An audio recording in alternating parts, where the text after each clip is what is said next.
भोपाल से प्रस्तुत हैं प्रादेशिक समाचार। नमस्कार, समाचारों के साथ मैं जितेंद्र रघुवंशी। पहले मुख्य समाचार।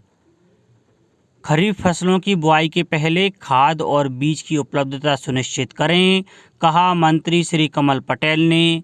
गृह एवं जेल मंत्री डॉक्टर नरोत्तम मिश्रा ने बताया है कि मध्य प्रदेश की जेलों में निरुद्ध समस्त बंदियों का टीकाकरण 15 जुलाई तक सुनिश्चित किया जाएगा। ऊर्जा मंत्री श्री प्रद्युम्न सिंह तोमर ने कहा है कि आम लोगों को विद्युत की आपूर्ति नियमित मिले, यह सुनिश्चित किया जाए और सड़क दुर्घटनाओं को रोकने पुलिस के साथ अन्य विभागों की भागीदारी बढ़ेगी, कहा एडीजी श्री सागर ने। अब समाचार विस्तार से। किसान कल्याण तथा कृषि विकास मंत्री श्री कमल पटेल ने खरीफ फसलों की बुआई से पूर्व यूरिया, डीएपी, बीज और अन्य कृषि आदानों की उपलब्धता को सुनिश्चित करने के निर्देश दिए। उन्होंने उक्त निर्देश मंत्रालय में आयोजित कृषि विभाग की समीक्षा बैठक में दिए। मंत्री श्री पटेल ने कृषि अधिकारियों को खरीफ की फसल से संबंधित जरूरी निर्देश भी दिए। उन्होंने कहा कि नकली खाद, बीज और दवाओं के कारोबारियों के खिलाफ कड़ी कार्रवाई करें। श्री पटेल ने अधिकारियों को अरहर, मक्का और तिल्ली के अलावा अन्य वैकल्पिक फसलों के संबंध में किसानों को प्रोत्साहित करने के लिए आवश्यक कार्रवाई करने को कहा है। इससे सोयाबीन की फसल के विकल्प पर भी कृषक विचार कर उन्नत खेती की ओर अग्रसर हो सकेंगे। सरकार ने कोरोना वायरस से संक्रमित बच्चों में रेमडेसिविर के इस्तेमाल पर सख्त प्रतिबंध लगाया है। 5 वर्ष से कम उम्र के बच्चों को मास्क पहनने की भी आवश्यकता नहीं है। यह परामर्श केंद्र सरकार द्वारा जारी दिशा निर्देश में दिए गए हैं। स्वास्थ्य एवं परिवार कल्याण मंत्रालय के स्वास्थ्य सेवा महानिदेशालय ने 18 वर्ष से कम उम्र के बच्चों में कोविड-19 के प्रबंधन के लिए एक समग्र दिशा निर्देश जारी किया है। महानिदेशालय ने कहा है कि 18 वर्ष से कम उम्र के बच्चों में रेमडेसिविर दवा के उपयोग से संबंधित सुरक्षा और उसके सकारात्मक प्रभाव से जुड़े पर्याप्त आंकड़े मौजूद नहीं हैं। यह भी कहा गया है कि बिना लक्षण वाले और हल्के लक्षण वाले बच्चों के लैब परीक्षण कराने की आवश्यकता भी नहीं है।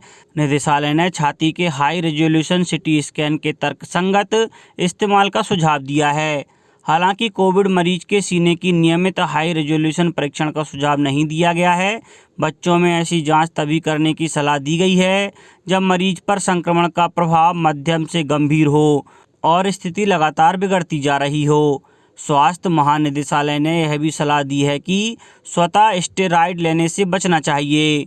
यह भी कहा गया है कि बिना लक्षण वाले या हल्के लक्षण वाले मरीजों में स्टेरॉइड का इस्तेमाल नुकसान पहुंचा सकता है। दिशा निर्देशों में सलाह दी गई है कि स्टेरॉइड का इस्तेमाल केवल उन बच्चों पर किया जाना चाहिए जो मध्यम या गंभीर रूप से प्रभावित हैं और अस्पताल में भर्ती हैं। साथ ही इसे सही समय और सही मात्रा में चिकित्सक की देखरेख में दिया जाना चाहिए। गृह एवं जेल मंत्री डॉक्टर नरोत्तम मिश्रा ने बताया है कि मध्य प्रदेश की जेलों में निरुद्ध समस्त बंदियों का टीकाकरण 15 जुलाई तक सुनिश्चित किया जाएगा। उन्होंने बताया कि टीकाकरण का कार्य प्रारंभ कर दिया गया है। अपर मुख्य सचिव डॉक्टर राजेश राजौरा ने बताया है कि बंदियों के टीकाकरण का कार्य 1 जून 2021 से प्रारंभ कर दिया गया है। अपर मुख्य सचिव जेल और अपर मुख्य सचिव लोक स्वास्थ्य एवं परिवार कल्याण द्वारा संयुक्त हस्ताक्षर से जारी आदेशानुसार स्वास्थ्य और जेल विभाग द्वारा कार्य को तत्परता से किया जा रहा है। डॉक्टर राजौरा ने बताया है कि अधिकारियों को निर्देशित कर दिया गया है कि 45 दिवस के अंदर जेलों में निरुद्ध समस्त बंदियों का 100% टीकाकरण सुनिश्चित किया जाए। टीके का दूसरा डोज भारत सरकार द्वारा नियत अवधि में लगाया जाना सुनिश्चित किया जाएगा। मध्य प्रदेश की 131 जेलों में 49,000 सजायाफ्ता विचाराधीन कैदी हैं। अभी इनमें से 7,100 कैदियों का टीकाकरण हुआ है। देश में पिछले 24 घंटों में कोविड संक्रमण के 94,000 से अधिक मामले दर्ज किए गए, जो कि 2 महीनों में सबसे कम है। 1,51,000 मरीज ठीक हुए हैं। स्वास्थ्य मंत्रालय ने बताया है कि संक्रमण से ठीक होने वालों की दर बढ़कर 94.77% हो गई है। देश में इस समय संक्रमित मरीजों की संख्या 11,67,000 रह गई है। मंत्रालय ने कहा है कि देश में अब तक 2,79,00,000 से अधिक लोग कोरोना संक्रमण से स्वस्थ हो चुके हैं। पिछले 24 घंटों में कोविड से 6,148 मरीजों की मौत हुई है। इन्हें मिलाकर मरने वालों की कुल संख्या 3,59,676 हो गई है। भारतीय आयुर्विज्ञान अनुसंधान परिषद ने कहा है कि अब तक 37 करोड़ 21 लाख नमूनों की जांच की जा चुकी है। बुधवार को 20,04,000 से अधिक कोविड नमूनों की जांच की गई। देश में अब तक 24 करोड़ से अधिक कोविड टीके लगाए जा चुके हैं। स्वास्थ्य मंत्रालय ने बताया है कि देश में पिछले 24 घंटों में 33,79,000 से अधिक कोविड टीके लगाए गए हैं। इनमें से लगभग 30 लाख लोगों को पहला टीका, जबकि करीब 3 लाख लोगों को दूसरा टीका लगाया गया। अब तक देश में लगभग 19 करोड़ 53 लाख लोगों को पहला टीका, जबकि लगभग 4 करोड़ 75 हजार लोगों को दोनों टीके लगाए जा चुके हैं। स्वास्थ्य मंत्रालय ने बताया है कि कोविड महामारी की रोकथाम में टीकाकरण ही एकमात्र सुरक्षा कवच है। ऊर्जा मंत्री श्री प्रद्युम्न सिंह तोमर ने कहा है कि आम लोगों को विद्युत की आपूर्ति नियमित मिले, यह सुनिश्चित किया जाए। विद्युत अवरुद्ध होने के संबंध में कोई भी शिकायत मिलती है तो उसका निराकरण तत्परता से किया जाए। बिना किसी कारण के विद्युत की कटौती नहीं की जाना चाहिए। ऊर्जा मंत्री श्री तोमर ने गुरुवार को ग्वालियर में विद्युत मंडल कार्यालय रोशनी घर पहुंचकर विभागीय अधिकारियों की समीक्षा बैठक में यह निर्देश दिए। ऊर्जा मंत्री श्री तोमर ने कहा कि अधिक गर्मी के कारण विद्युत सप्लाई में दिक्कतें सामने आती हैं, लेकिन दिक्कतों का तत्परता से निराकरण किया जाए।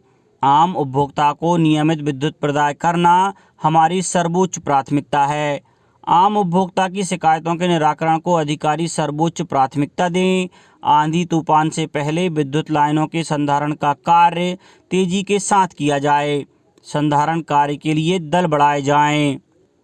नेशनल हेल्थ मिशन ने स्वास्थ्य विभाग के संविदा कर्मचारियों के वेतन में 2 से 3 हजार की बढ़ोतरी की है।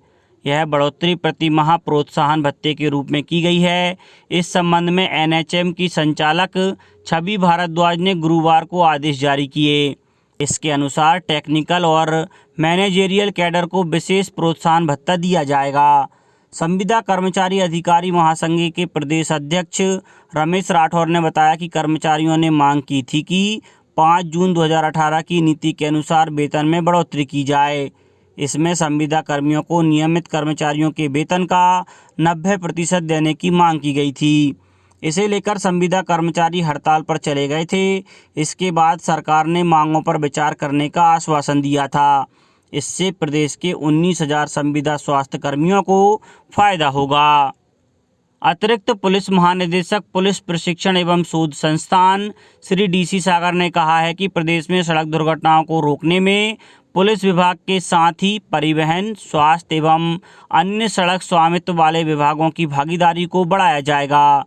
वेबिनार के माध्यम से सागर पुलिस जोन के 328 प्रशिक्षणार्थियों ने सड़क दुर्घटनाओं को रोकने के लिए आवश्यक प्रशिक्षण प्राप्त किया। एडीजी श्री सागर ने बताया कि वेबिनार में IRAD सिस्टम की उपयोगिता, जिला नोडल अधिकारियों के दायित्वों, थाना प्रभारियों के अधिकारों, जमीनी स्तर के अधिकारियों के दायित्वों के निर्वहन की प्रक्रिया और दुर्घटना की सटीक लोकेशन दर्ज करने के लिए कैलिब्रेटिंग तकनीक इत्यादि से संबंधित प्रशिक्षण दिया गया। उन्होंने बताया कि मध्य प्रदेश के सभी जिलों में IRAD ऐप में दुर्घटना संबंधी आंकड़े दर्ज किए जा रहे हैं। वर्तमान में प्रदेश इस ऐप में प्रविष्टियों के मामले में देश में प्रथम स्थान पर है। पूर्व एशियाई खेल स्वर्ण पदक विजेता मुक्केबाज दिंगको सिंह का कल इम्फाल में निधन हो गया। वह कैंसर से पीड़ित थे। पद्मश्री पुरस्कार से सम्मानित दिंगको सिंह ने वर्ष 1998 के एशियाई खेल में स्वर्ण पदक जीतकर देश को गौरवान्वित किया था। प्रधानमंत्री नरेंद्र मोदी ने अपने शोक संदेश में कहा है कि दिवंगत दिंगको सिंह खेल जगत के सुपरस्टार थे। श्री मोदी ने कहा कि वे एक श्रेष्ठ मुक्केबाज थे। उन्होंने इस क्षेत्र में कई पुरस्कार हासिल किए। युवा और खेल मंत्री किरेन रिजिजू ने अपने शोक संदेश में कहा है कि दिंगको सिंह देश के सर्वश्रेष्ठ मुक्केबाजों में से एक थे। अब बात मौसम की। मध्य प्रदेश में बीते 10 दिन से रुक रुक कर हो रही बारिश के साथ खुशियों का मानसून कल 7 दिन पहले ही राज्य में प्रवेश कर गया। दक्षिण पश्चिमी मानसून प्रदेश के बैतूल, छिंदवाड़ा, सिवनी, बालाघाट और मंडला तक पहुंच गया। मौसम विभाग ने गुरुवार दोपहर इसकी आधिकारिक घोषणा कर दी। मौसम वैज्ञानिक पीके साहा ने बताया कि दोनों तरफ अरब सागर और बंगाल की खाड़ी में बीते 10 दिन से मानसून के लगातार सक्रिय होने के कारण यह एक सप्ताह पहले आ गया है। हालांकि इसके पूरी तरह से 20 जून तक सक्रिय होने की उम्मीद है। 13-14 जून तक मानसून के इंदौर और भोपाल पहुंचने की संभावना है।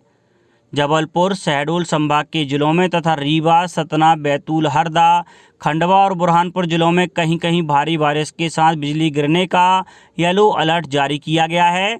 इसके साथ ही भोपाल, उज्जैन, सागर, ग्वालियर एवं चंबल संभागों के जिलों में तथा खरगोन, बड़वानी, अलीराजपुर, झाबुआ, धार, इंदौर, होशंगाबाद, सीधी और सिंगरौली जिलों में कहीं कहीं गरज चमक के साथ तेज हवाएं चल सकती हैं। अंत में मुख्य समाचार एक बार फिर। खरीफ फसलों की बुआई के पहले खाद और बीज की उपलब्धता सुनिश्चित करें, कहा मंत्री श्री कमल पटेल ने। गृह एवं जेल मंत्री डॉक्टर नरोत्तम मिश्रा ने बताया है कि मध्य प्रदेश की जेलों में निरुद्ध समस्त बंदियों का टीकाकरण 15 जुलाई तक सुनिश्चित किया जाएगा। ऊर्जा मंत्री श्री प्रद्युम्न सिंह तोमर ने कहा है कि आम लोगों को विद्युत की आपूर्ति नियमित मिले, यह सुनिश्चित किया जाए और सड़क दुर्घटनाओं को रोकने पुलिस के साथ अन्य विभागों की भागीदारी बढ़ेगी, कहा एडीजी श्री सागर ने। इस बुलेटिन में इतना ही। घर पर रहिए, सुरक्षित रहिए और सुनते रहिए प्रादेशिक समाचार। नमस्कार।